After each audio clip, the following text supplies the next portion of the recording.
Bienvenue dans l'émission Saveurs divines. Cette bonne nouvelle du royaume sera prêchée dans le monde entier pour servir de témoignage à toutes les nations. Alors viendra la fin.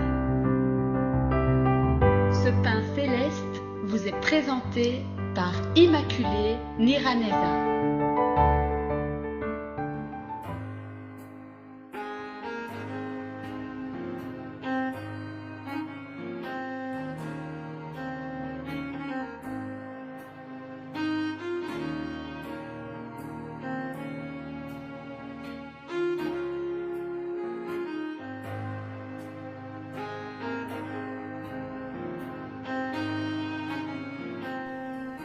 Je vous salue, je vous embrasse très fort, vous tous très chers amis qui suivent cette émission Saveurs divines. Que la paix de Christ soit avec vous. Je bénis l'Éternel qui nous fait arriver ce jour. Nous sommes déjà vendredi, notre semaine se termine. C'est une grâce, une bénédiction d'arriver jusqu'à vendredi, chers amis. Je vous signale que tout le monde n'a pas pu se réveiller en étant en bonne santé. Alors, si tu m'écoutes et que tu es en bonne santé, c'est une action de grâce que tu dois élever devant le Seigneur. Remercions ensemble le Dieu qui nous donne encore la vie aujourd'hui. Nous allons continuer nos méditations aujourd'hui. Avant de vous lire le message d'aujourd'hui, je voudrais partager avec vous le psaume 53 au verset 3 qui dit « Dieu du haut des cieux, regarde les fils de l'homme pour voir s'il y a quelqu'un qui soit intelligent, qui cherche Dieu. » Mon frère, ma sœur, la Bible dit que tu es intelligent, intelligente si tu cherches Dieu. Mais je voudrais ajouter aussi, si tu te prépares aux noces de l'agneau, alors là, tu es vraiment intelligent, intelligente. Alléluia. Nous sommes donc dans le thème du royaume de Dieu et la semaine prochaine, nous allons poursuivre le même thème. Alors aujourd'hui, je vous lis la parabole que nous trouvons dans Matthieu 22. Ça s'appelle la parabole du festin des noces. C'est Jésus-Christ qui prononce cette parabole et il s'adresse aux pharisiens. Lorsqu'il dit ces paroles, il s'adresse aux chefs religieux. Lisons. Jésus, prenant la parole, leur parla de nouveau en parabole et il dit: Le royaume des cieux est semblable à un roi qui fit des noces pour son fils. Il envoya ses serviteurs appeler ceux qui étaient invités aux noces, mais ils ne voulurent pas venir. Il envoya encore d'autres serviteurs en disant: Dites aux conviés, voici j'ai préparé mon festin, mes bœufs et mes bêtes grasses sont tués, tout est prêt, venez aux noces. Mais sans s'inquiéter de l'invitation, ils s'en allèrent, celui-ci à son champ, celui-là à son trafic. Et les autres se saisirent de ses serviteurs, les outragèrent et les tuèrent. Jusqu'ici la lecture d'aujourd'hui. Je continuerai la lecture de cette parabole la semaine prochaine. Aujourd'hui, je vais subdiviser la lecture jusqu'au verset 5. Jésus-Christ, donc, s'adressant aux chefs religieux, il donne cette parabole. Ce que nous voyons, c'est qu'il y a différents personnages. Il y a le roi. Le roi, c'est Dieu lui-même, Dieu le Père. Alors, le roi a préparé des noces pour son fils. Qui est le fils? Le fils, c'est Jésus-Christ lui-même. Au verset 3, nous voyons que le roi Et Dieu a envoyé ses serviteurs. Qui sont les serviteurs que Dieu a envoyés pour chercher les invités? Les serviteurs, ce sont les messagers, ce sont les prophètes, ce sont les apôtres que Dieu a envoyés bien avant.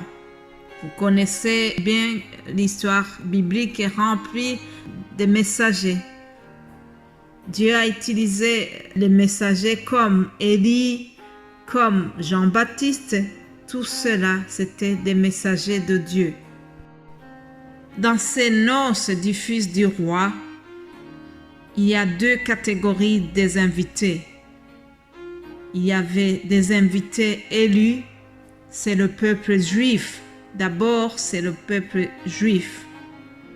Puis, il y a une deuxième catégorie d'invités. Ce sont les invités du dernier appel. Ce sont les païens. C'est vous et moi. Nous n'étions pas les prioritaires. Les prioritaires, c'était les Juifs. Mais bien-aimés de Dieu, lorsque Dieu a envoyé Jésus-Christ, les Juifs, les siens ne l'ont pas reconnu. Les siens ne l'ont pas accepté. La parole nous dit qu'il est venu chez les siens, mais les siens ne l'ont pas reconnu. Les siens l'ont refusé. Jésus-Christ a été rejeté par ses compatriotes. Dans cette parabole, donc, au verset 5, on nous dit que l'invitation qui a été envoyée, les gens n'ont pas considéré l'invitation. Les gens ont donné des prétextes pour ne pas aller au mariage, à ce festin. Tout comme aujourd'hui, beaucoup de gens donnent des prétextes pour ne pas répondre à la parole de Dieu, pour ne pas répondre à l'appel de Dieu qui les cherche. Les gens donnent plusieurs prétextes pour ne pas accepter Jésus-Christ. Que Dieu nous aide, que Dieu nous pardonne pour l'indifférence. Comment est-ce que vous accueillez la parole de Dieu? Bien-aimés en Christ, le monde aujourd'hui a plusieurs raisons qui le poussent à refuser le salut, à refuser Jésus-Christ.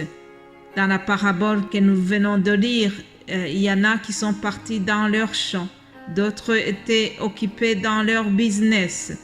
Je ne sais pas à quoi tu es occupé aujourd'hui, mais sache que Dieu t'envoie aussi une invitation au travers ma voix. Dans ce verset 5, nous voyons quelque chose de très dramatique. C'est que les invités ont saisi les serviteurs et ils les ont tués. C'est ce que Jésus nous a dit dans Matthieu 23 au verset 37. Il dit « Jérusalem, Jérusalem, qui tue les prophètes et qui lapide ceux qui te sont envoyés.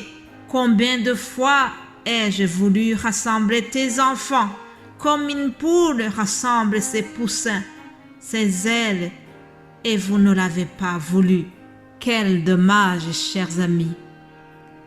Quel dommage.